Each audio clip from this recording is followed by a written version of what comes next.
ni wowe ndimo kubaza. Urambwira uwo boyfriend ni gatiki nuwa hehe ni mwene nde? Mbwira. Nyine yitwa Sinakwaje ko yitwa. Ndashaka kubaza ngo ni mwene nde? Icyo ukorera siporo mu ishyamba wajya ujya muri gym cyangwa ukagura ibikoresho ukazajya ubikorera hano. Siko hari ahantu nsanzwe nkorera siporo. Kandi urumva ntabwo nzi ko rwose uko nasanze abarara uyu munsi nanjye byantunguye. Nakubwiye ngo ntazonguhaye. Please. Shaka ko ubita. Ntabwo ari ukwiba n'agakino. Kora agakino mwana George.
Iyi ni misa cyangwa wagiye no kubayo? Uko mpamvu natinze koko. Mbese ntago watinze. Urabona ubangutse. Aho ugenda urebe ibiryo urye. Mana ibiryo nshaka. Ngo nta biryo ushaka? Ndavuze ngo ugenda urye. Kanyende mbirye ndabizi sinabukira. Genda ubirye nyine. Nese hari undi mba natekeye.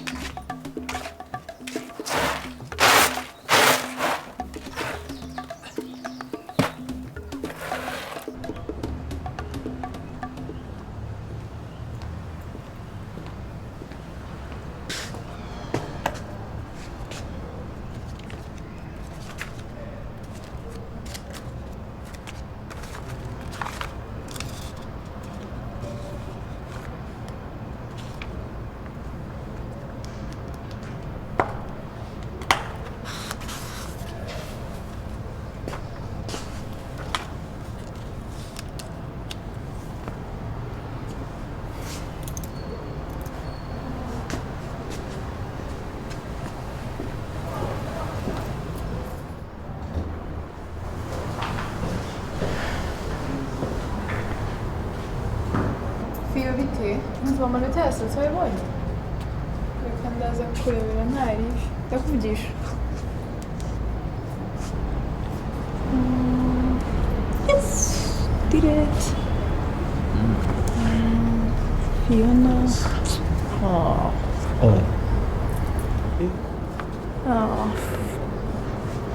Nicole. Denge Nicole yagize amanota 5 man. Ko Rwanda babwiye man ko. Ndi nagaje yiga. Muhire we Niwe muhire. Hayi, uko nabo. Oui. Umva shanga. 13 icumi. Nayo ngayo.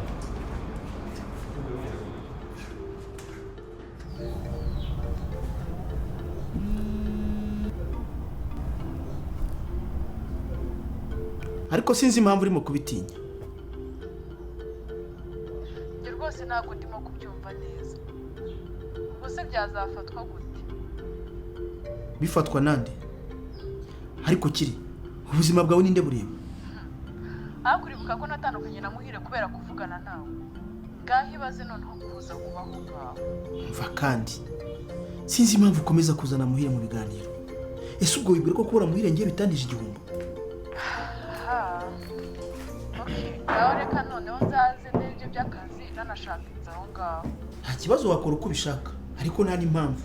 Njyewe inzu yanjye ni nini kandi numva nta kibazo gihari. Oya.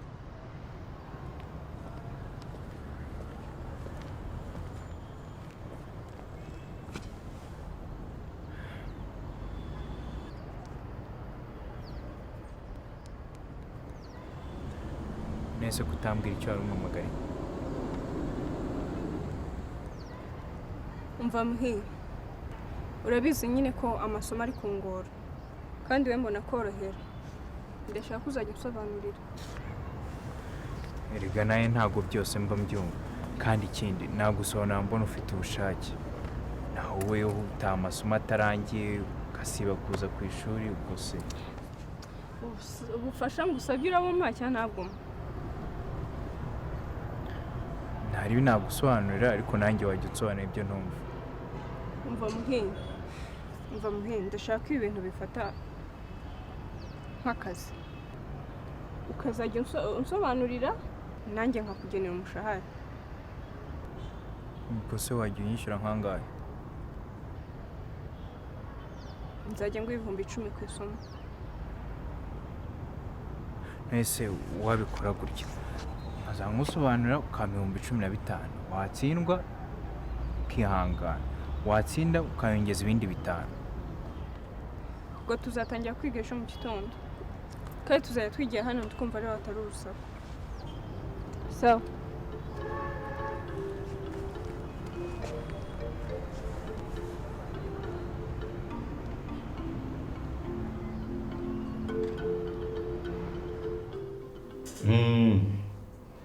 ubwo rero biramuka bigeze kuri airport uzambwira ati rero ukuntu tubigenza kuko ari amafaranga ntagomba kuducika nibyo pe mude ntagomba kuducika ubushize wankoreye business waranyemeje rwose reka twebwe uno mujyi turakontorora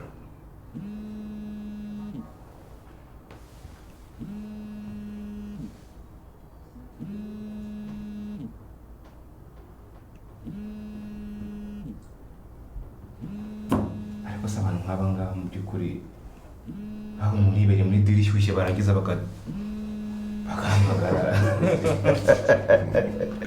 abantu baravanga byo baravanga rwose ntabwo bamenya amasaha y'akazi ngo bamenye n'amasaha y'ibindi bintu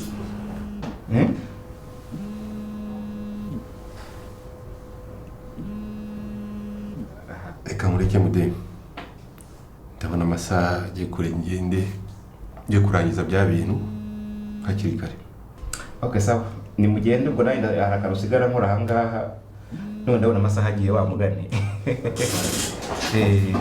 mude ngaho yirirwe sawa ubwo tuzakomeza kubona kuri telefone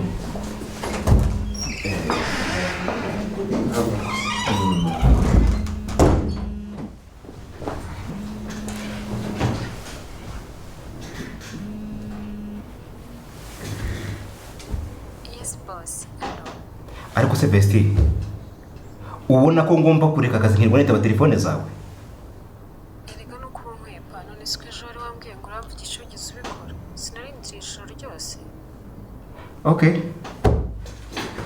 nari busy ngo ese n'ubumva ko ngeneye n'amakuru yawe amakuru yanjye ni meza ikindi kuko mana icyakora wamuganira ko ibyo tunabireke havamo imenyereye amafaranga ariko se ejo muri ntabwo naguhaye amafaranga 40 n'ubu wayamaze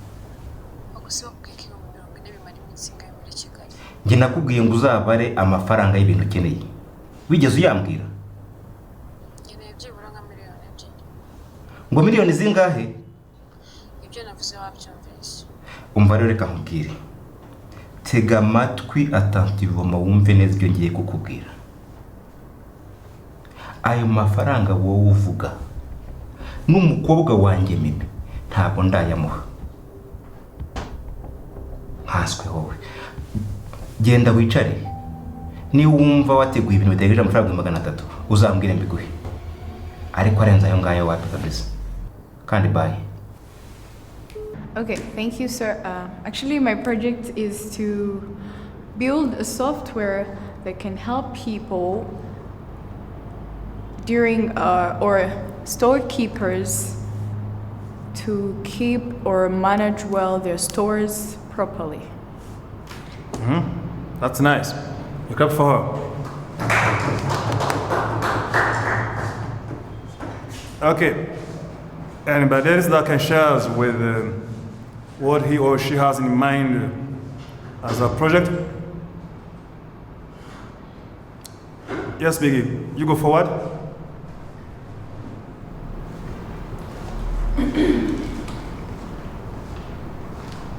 Thank you. I also have an idea of developing an app where someone can just hire a cab with just a single tap on their phone. Yeah, simple as that. Thank you. Is that all?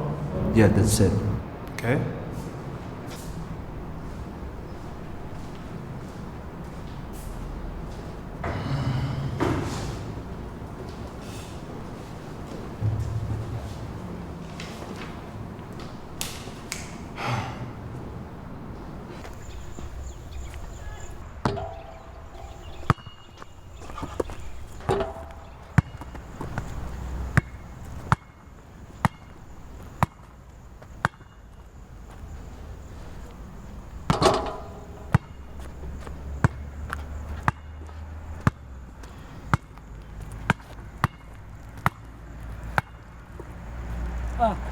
Musaza nawe uba witsembye se mani.